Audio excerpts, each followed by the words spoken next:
ದಾವಣಗೆರೆ ಜಿಲ್ಲೆಯ ಹರಿಹರ ಪಂಚಮಸಾಲಿ ಪೀಠದ ಒಳಜಗಳ ಇದೀಗ ಬೀದಿಗೆ ಬಂದಿದ್ದು, ಇಂದು ಇದರ ವಿರುದ್ಧವಾಗಿ ನೂರಾರು ಭಕ್ತರು ಸೇರಿ ಮಠದ ಆವರಣದಲ್ಲಿ ಬೃಹತ್ ಪ್ರತಿಭಟನೆ ನಡೆಸಿದರು.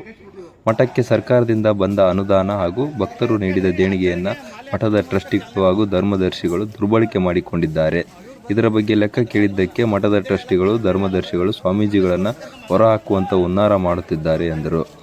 ಜೊತೆಗೆ ಗುರುಪೀಠದ ಮುಂದೆ ಭಕ್ತರು ಪ್ರತಿಭಟನೆ ನಡೆಸಿ ಧರ್ಮದರ್ಶಿಗಳೇ ಲೆಕ್ಕ ಕೊಡಿ ಎಂದು ಭಕ್ತರು ಆಕ್ರೋಶವನ್ನು ಹೊರಹಾಕಿದರು.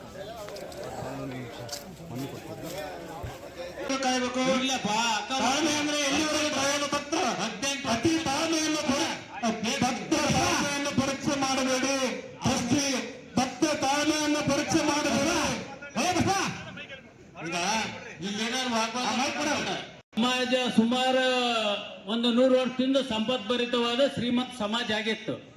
ಆದ್ರೆ ಬರ್ಬರ್ತಾ ಏನಾಯ್ತಪ್ಪ ಅಂದ್ರೆ ಹೊಲಗಳು ಕಡಿಮೆ ಆದವು, ಜನಸಂಖ್ಯೆ ಜಾಸ್ತಿ ಆಯ್ತು. 10 ಎಕರೆ ಇರೋದು 2 ಎಕರೆ